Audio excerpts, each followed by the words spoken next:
ભવ્ય ભારત ફાઉન્ડેશન અને નીરવદય ફાઉન્ડેશનના સંયુક્ત રમે જ્ઞાનોદય નિધિનો શુભારંભ કરવામાં આવ્યો છે તેમજ ડોક્ટર હેમાંગ જોશીના હસ્તે 2000 નોટબુકનું વિતરણ કરવામાં આવ્યું। આજ રોજ ડોક્ટર શ્યામા પ્રસાદ મુખર્જી પ્રાથમિક શાળા અટલાદરામાં આજ રોજ રંગમભાઈ ત્રિવેદી તથા તેઓની ટીમ દ્વારા Alcon laboratory India private limited CSR ના સહયોગથી આજ રોજ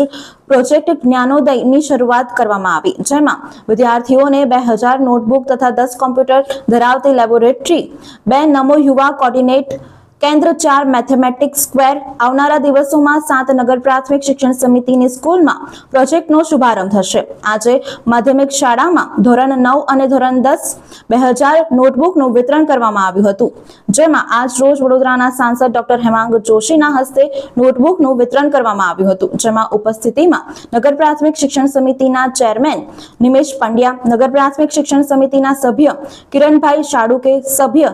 નીતિશ દેસાઈ, શાસનના અધિકારી શ્વેતાબેન પારઘી, કાઉન્સિલર મનીષ પગાર, સ્મિત પટેલ, રીટાબેન સિંઘ, ટ્વિંકલ ત્રિવેદી, પ્રતિનિધિ રૂપ કંપનીના પ્રેક્ટિક્સ ડેવલપમેન્ટ મેનેજર શ્રી યજુર્વેન્દ્રસિંહ રાઠોડ કાર્યક્રમની શરૂઆત દીપ પ્રગટાવીને કરવામાં આવી હતી તથા મહેમાનોનું સ્વાગત કરવામાં આવ્યું હતું। તમામ બાળકોને નોટબુક વિતરણ કરવામાં આવ્યું। ભવ્ય ભારત ફાઉન્ડેશન દ્વારા ખૂબ જ એક ભગીરથ કાર્ય ઉપાડવામાં આવ્યું છે ભાઈ શ્રી રંગમભાઈ અને એમની સમગ્ર ટીમ, જેમના દ્વારા 2000થી વધારે notebooks, coding laboratory, scientific laboratory, mathematic laboratory એવા ઘણા આયામો 7થી વધારે શાળાઓની અંદર જ્યારે સ્થાપવા જઈ રહ્યા છે, લોકાર્પિત કરવા જઈ રહ્યા છે, ત્યારે નગર પ્રાથમિક શિક્ષણ સમિતિની આ શાળાઓ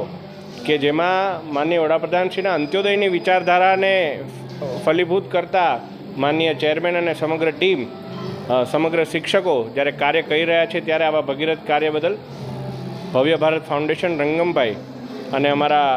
નગર પ્રાથમિક શિક્ષણ સમિતિના ચેરમેન મિનેશભાઈ, એમની સમગ્ર ટીમ, સર્વે આચાર્યોને ખૂબ ખૂબ શુભેચ્છાઓ પાઠવું છું।